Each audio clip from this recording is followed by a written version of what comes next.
I used to be afraid to show anybody my art. I was convinced that it wasn't good enough, that nobody wanted to see it, and it was a complete waste of time to even share it with the world. Like, who wants to look at my art? Today, I'm going to talk about in this video how embracing my flaws saved my creative life. It gave me a space to continue to create with love and compassion and not from fear. So stick around and I'm going to share my journey and some tips for you today.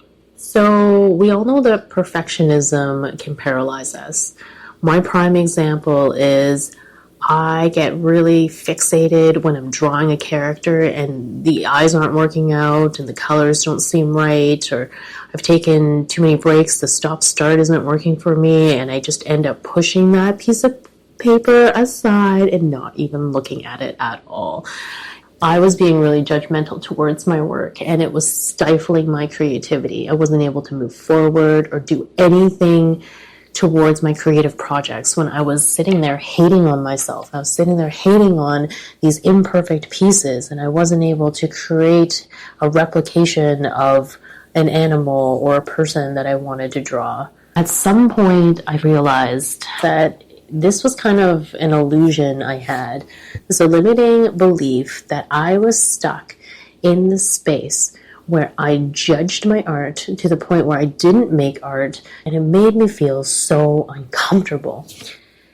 That's not the place that you want to create from. You want to create from a place of love and abundance. So how do you do this? I realized that this limiting belief was like an illusion. I had to see past this mirage. And what was on the other side? It was actually that my art will never be flawless. Nobody's art is perfect. It gives you the illusion of perfect because we're not looking for the imperfection.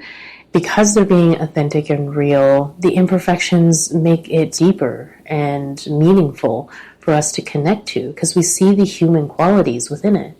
So the first step is letting go of the illusion. How do you tell your story about perfection? How do you tell your story about being perfect? The first step is embracing imperfection. I think we forget to realize that this is our very beautiful, unique human quality that makes us different from the next person.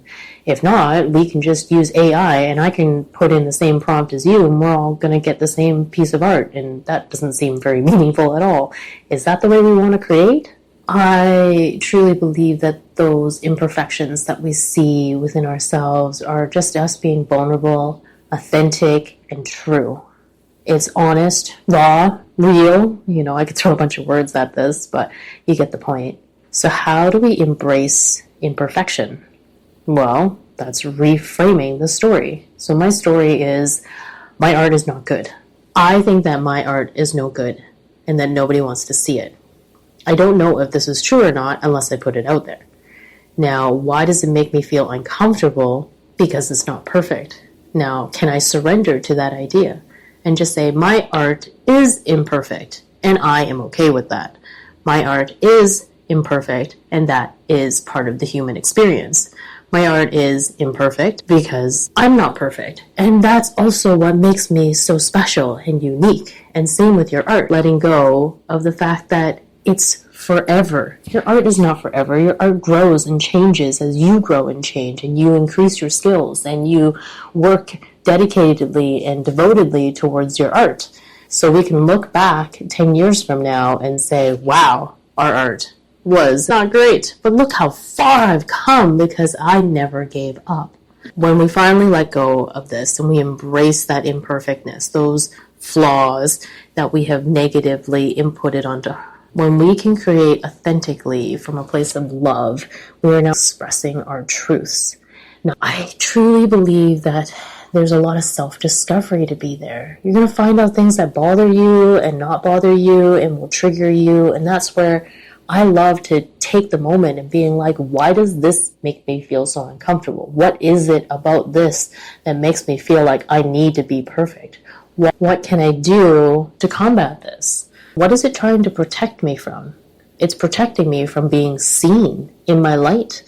And I don't think that there's value when we minimize our efforts, as small as they are. Even if it's a painting this big and it's not perfect, we should still celebrate them.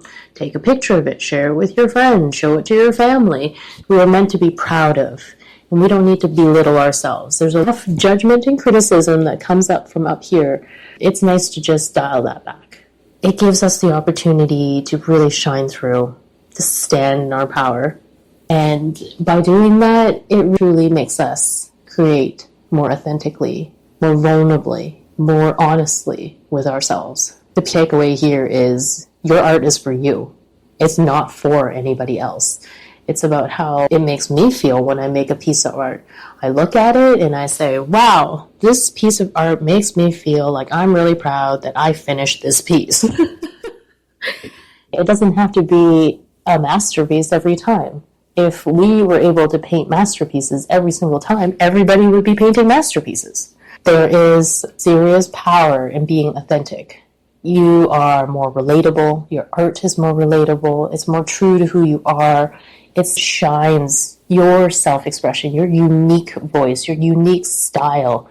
It comes through in those little imperfect things. Is there a way that we can reframe that so it works in our favor? Just to summarize, the tips today was letting go of the illusion, embracing the flawlessness, making art for you, and the gauge of all of it is how it makes you feel. And remember that there's power in being imperfect. People relate to the human experience. They relate to your journey of imperfection. And that makes you uniquely you. Thanks for listening. I'm so glad you're here.